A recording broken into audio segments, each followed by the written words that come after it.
그렇게 북한에서는 참 고난행군 시기라고 하는 그 처참한 시기 아직도 끝나지 않았죠. 아직도 진행형인데 제가 말씀을 드리고자 하는 요지는 고난행군 시기라는 게 북한은요 45년도에 남과 북이 바뀌어서 김일성이가 처음에는 북한 사람들에게 인심, 환심을 끌기 위해서 토지개혁 해가지고 땅은 농사를 짓는 농민들에게 해가지고 이제 땅을 가지고 있던 사람들을 다 때려서 죽였단 말이에요. 때려서 죽이고 막 강제로 빼앗고 그래서 일부가 남쪽으로 도망쳐오고 살겠다고 그랬었는데 그렇게 땅을 빼앗아서 농민들에게 주고 노동자들에게는 공장을 다 빼앗아라. 너네 것이야. 해놓고 그 무지막지하게 이제 빼앗았는데 노동자들이 공장을 빼앗았는데 어떻게 그 공장을 운영합니까?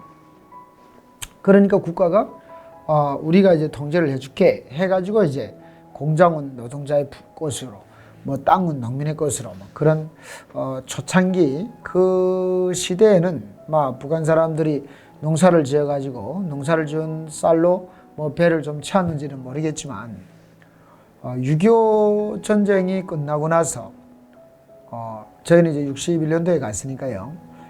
6.25 전쟁이 끝나고 나서 53년도 이후에 북한은 또 땅을 농민들에게 놓아줬던 땅을 다 빼앗습니다. 무슨 구실을 대느냐면 전쟁에 나가서 많은 그 남정네들이 죽었으니까 아낙네들끼리 농사를 짓자니까 못 짓는다. 그래서 너네끼리 조를 짜라. 품앗이를 해라.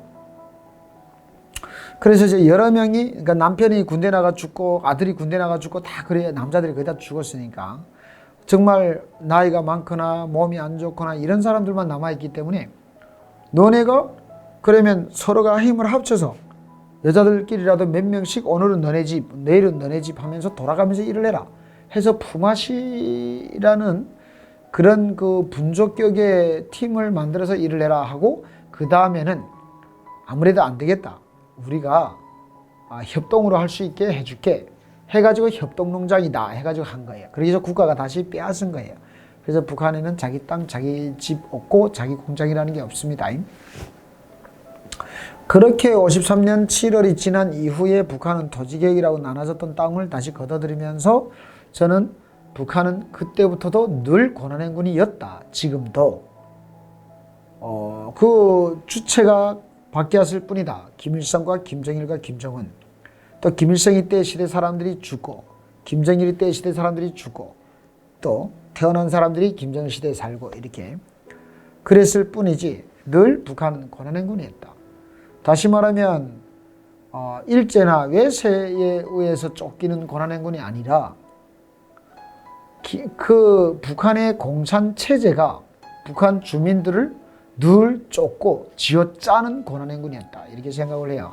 그래서 제가 말씀드린 이 내용은 제가 저희 동네에서 경험한 일화들을 한두 개를 얘기를 하는 것이고 집집마다 있었던 얘기들을 다 하려면 너무나도 힘든 거예요. 많은 일들이니까. 그러나 너무나도 상상 밖의 일들을 제가 지금 몇 가지를 말씀을 드리고 있고 아침에 일어나니까 우리 앞에 정숙이네 집이 있었어요.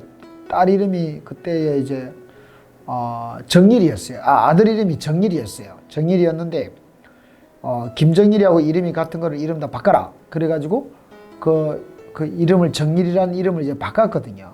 바꿔서 뭐 정남으로 이제 바꿨는데 북한에서는 정남이라는 그 김일성의 그 족속들이 있는지 그때 당시에는 김정은이라는 애가 있는지도 몰랐어요. 그래서 그 정남이네 그 집도 이제 아들 하나, 딸 둘인데 큰 딸이 그 선생을 하다가 이제 해군 장교한테 시집을 가서 좀 굶어 죽지 않고 살았어요. 그런데 그 딸이 아이를 못 낳았어요. 그리고 그 해군 장교하던 그 집의 큰 딸의 남편이 해군 장교를 마치고 일본으로 오고 가는 무역선을 탔다고 해요. 그래서 잘 살았어요. 그리고 아들이 하나 있고 이제 막내 여동생이 있었는데 그 여자 동생이 그냥 말하자면 굶어 죽었죠. 굶어 죽었는데 너무 눈에 선한 거는 전날까지도 이렇게 뼈만 남아가지고 우리 집으로 찾아와가지고 문 앞에 이렇게 앉아가지고 그냥 바람이 불어도 넘어질 그런 모습으로 왔다가 이제 헤어졌는데 다음날 아침에 문턱에 기어 나오다가 죽어 있었어요. 그렇게 해서 죽었고, 엄마도, 그 집의 엄마는 매일 아침 뭐를 하러 다니냐면요, 그 길거리하고 시장통에 나가가지고 이제 사과하고 배 이삭을 줘요. 그러니까 이삭이라는 게 뭐냐면 사과를 줍는다는 게 아니고, 사과를 누군가가 사서 먹고 그 안에 송치 있잖아요. 송치라고 하는데 씨랑 있고 한 꽉꽉한 게 있죠. 그 사과를 막 먹고 이제 버리잖아요. 배도 이렇게 먹다 보면 안에 씨가 있는 부위, 요 부위는 꽉꽉하잖아요. 그거를 이제 먹고 버리잖아요. 그러면 시장통에 가서 그거를 주어요. 그거를 주어서 이제 그 강의 덕성초소라고 하는 그 강이 흐르는 그쪽에 가서 그거를 모래알들이 박히니까 막 씻어요. 그거를 씻어서 집에 와서 냄비에다가 이제 그 불감 조금 얻어다가 이제 그거를 삶아요. 그거를 막 삶으면, 물을 조금 넣고 막 삶으면 사과하고 배한테서 죽 같은 게 좀 들들한 게 나오거든요. 그거를 그 딸이 이제 막내 딸이 그렇게, 그 엄마가 나달은 못 얻고 그런 것만 주워다가 이제 주니까 애가, 그 딸이 그냥 그렇게 굶어서 결국은 죽었죠. 그렇게 굶어서 죽었고, 너무나도 그때 당시는 그렇게 문을 열고 나가면 어제까지 그래도 이렇게 마주봤던 동네 아이들이 다음날이면 죽어 있었고, 길거리에 나가면 이 차도로 옆으로 사람이 걸어다니는 이런 때도 그냥 앉아서 이렇게 쿡 하고 앉아 있는 거 보면 이렇게 툭 건드리면 툭 그냥 넘어져 죽어 있고, 정말 그랬어요. 그 처참함은 다 이루 말할 수가 없고, 그리고 이제 북한의 전역에서 이제 또 특이한 사건들을 얘기를 한다면, 송림이라고 하는 지역이 있습니다. 송림. 이 지역에는 그 기계 공장이 하나 있었어요. 큰 게. 그런 큰 공장이 하나 있는 도시는 모든 노동자들이 다 거기에 근무하는 사람들이에요. 그런데 이 사람들도 배고프도 안 주고 배고프고 뭐 어디 해볼 데가 없는 거야. 그러니까 이 사람들이 벌어먹고 살아야 되니까 공장 안에 있는 이제 그 기계를 뜯는 거예요. 그 뭐 발전기를 뜯어내고, 발전기 안에 이제 구리선이 있잖아요. 그러면 그 구리선을 갖다가 팔면 돈이 된다 해가지고 발전기 안에 구리선을 빼고, 그 변압기 까워서 변압기 안에 있는 기름을 빼고, 그 변압유라고 있다고 해요. 그거를 빼서 등잔불 하는 데다 팔아먹고, 완전 그 어마어마한 송림 그 기계공장 하나가 아예 다 거덜날 뻔했어요. 그러자 이제 김정일이가 거기에 이제 탱크 부대를 진입을 시킵니다. 탱크. 장갑차와 탱크가 들어가가지고, 북한은 이제 길이 많지 않아서 들어오는 도로가 있으면 나가는 길이 있고 그냥 그렇거든요. 여기로 아예 못 들어가게 송림을 아예 탱크로 문 앞을 막았고, 나가는 쪽을 막고, 그 다음에 이 도시는 탱크가 그냥 다 쓸어버렸어요. 그리고 그 안에 사람들 잡아다가 그냥 깔아 뭉개고. 그런데 이거는 외신이 찍을 수도 없고, 이거를 우리가 아는 거는 우리가 송림으로 이제 가는 과정에 송림이 막히고 군대들이 막아가지고 왜 못 들어가는가. 그런데 송림에서 또 빠져나온 사람들이 있어요. 민간인들이 장사하러 들어갔다거나 송림 사람이 아닌 사람들은 나올 때 아무것도 없으면 내보내거든요. 집이 거기 안 사니까. 그럼 그 사람들이 거기서 경험을 한 걸 다 나와서 얘기하는 거예요. 그래가지고 지금 송림에서는 이런 일이 벌어졌어요. 지금 난리 났는 거예요.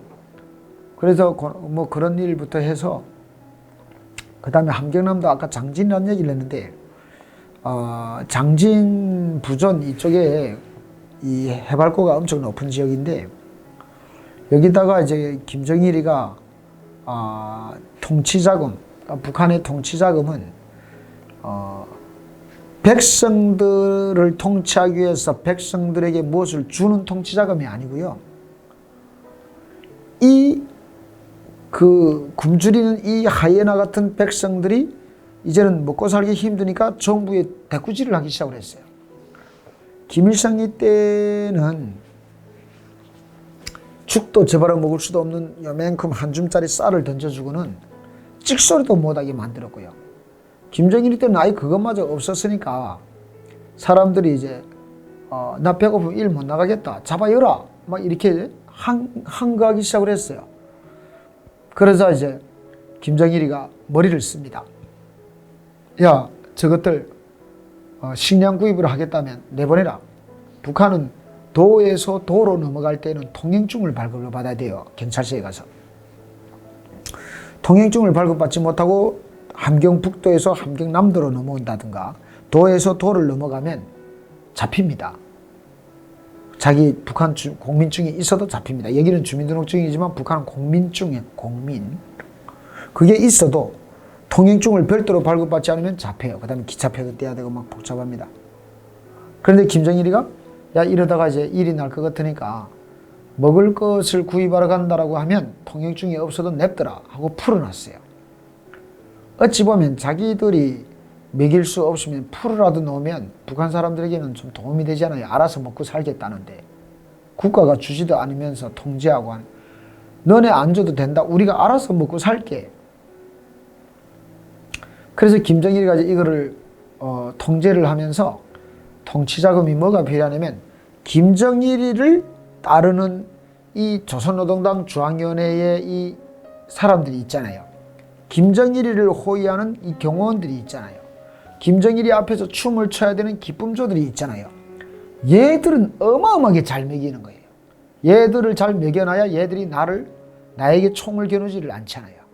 그러니까 그런 게 통치자금의 일부인 거예요. 핵 개발하는 것도 통치자금이고 군수무기 개발도 통치자금 중에 일원이지만 그 무기를 만드는 것도 자기들이 통치를 하고 권력을 가지기 위해서 만드니까. 그러나 이제처럼 내 주변에 있는 나를 따라와야 될 이 간부놈들이 나를 배신하지 않게 해야 되는 거예요. 그래서 이놈들에게는 무한정 공급을 해주는 거예요. 백성들은 굶어서 죽어가는데 그 간부놈들은 정말 처참할 정도로 호화로운 삶을 살았죠. 부패? 지금 생각해보면 그게 부패인데 그때는 우리는요, 그냥 저것들은 간부들이니까 우리는 굶어 죽어도 간부는 배가 나오고 차를 타고 다니는갑다, 우리는 그렇게 생각을 했어요. 이게 진짜 노예인 거죠. 노예. 자기가 노예인지도 못 깨닫고 사는 거예요. 그래가 김정일이가 그 통치자금의 일환으로 뭐를 했냐면 함경남도 함흥의 흥남제약공장에서 마약을 생산을 합니다. 그리고 이거는 화학적인 마약이에요. 소위 일명 빙두라고 하는, 북한에서 온 사람이면 다 한 번쯤 들어봤을 빙두라고 하는 얼음이라고 하는 마약을 생산을 합니다. 마약의 결정체가 얼음하고 같고 마약의 겉 표면이 이제 얼음처럼 투명한 그런 거라고 해서 이제 얼음 북한에서는 빙두 했는데, 빙두라는 거는 이제 중국말이고요. 북한 말로는 얼음 했었어요. 그 다음에 이제 얘네가 뭐를 하냐면 함경남도 장진부전에 백도라지 농장이라는 것을 만들어요. 건설을 해요. 모든 사람들이 그냥 무슨 도라지인데 뭐 하얀 도라지인가 이렇게 생각을 했죠. 그러나 씨를 심고 나서 성장하는 걸 보니까 이거는 백도라지가 아니라 아편이었는 거예요. 아편 아세요? 아편은 이렇게 꽃이 지고 나면 열매가 맺고 이 열매를 이렇게 면도날이나 얇은 칼로 이렇게 뱅뱅뱅뱅 돌려서 금을 거나요. 그러면 그 안에 열매 안에 진이 나와요. 진을 다 걷어다가 이렇게 썩지 않게 말려가지고, 곰팡이가 끼지 않게 말려가지고 상품으로 만들면 그게 이제 시장에서 암흑시장에서 유통이 되는 마약 아편인 거예요. 많은 사람들이 거짓말 쳐가지고 백도라지 농장을 새로 건설을 한다, 위대한 장군님의 무슨 용도 따라서 어쩌고 저쩌고 해가지고 그 백도라지 농장을 엄청난 곳에 그 산세가 심한 장진부전에 땅을 개간을 해가지고 심었는데 아편을 심었다. 어마어마한 아편을 심어서 그 심으려면 그걸 또 관리하는 농장, 일하는 사람들이 필요하잖아요. 이 사람들이 심고 나서 관리하다 보니까 이게 아편인 거예요. 그러니까 이 사람들이 몰래 그거를 훔치는 거예요. 진을 따서 이 진을 몰래 따로 이제 숨겨가지고 오는 거예요.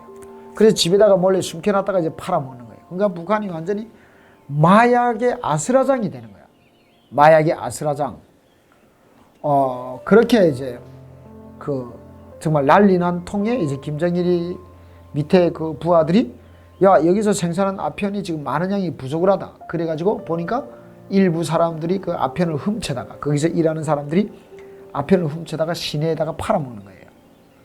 그러니까 이제 이런 놈들을 잡아라 해가지고 집집마다 매 집마다 봉쇄를 딱 해가지고 집집마다 이제 다 가택수색을 하는 거예요. 거기서 아편이 요만큼이라도 나오면 그냥 처형을 하는 거예요. 죽이는 거예요. 죽여. 본보기로 죽여버리는 거예요. 그러면 그거를 본 다른 사람들은 부들부들 떨 거 아닙니까? 괜히 저걸 요만큼 훔쳤다가 죽을 일이 뭐 있어요. 그러니까 그런 일화들도 이제 있었고, 그렇습니다. 그래서 이제 참 그 땅에서 이렇게 살았던 그런 삶을 가지고 얘기를 하자고 보면 너무나도 많지만 또 정작 이걸 패내려고 하면 똑같은 그런 배고프고 굶고 했던 삶을 매일과 같이 해왔기 때문에 이거를 이제 정말 매일과 같이의 그 일화들이 정말 이렇게 책으로 펴내는데 여러분들의 많은 그 이해가 필요할 것 같아요.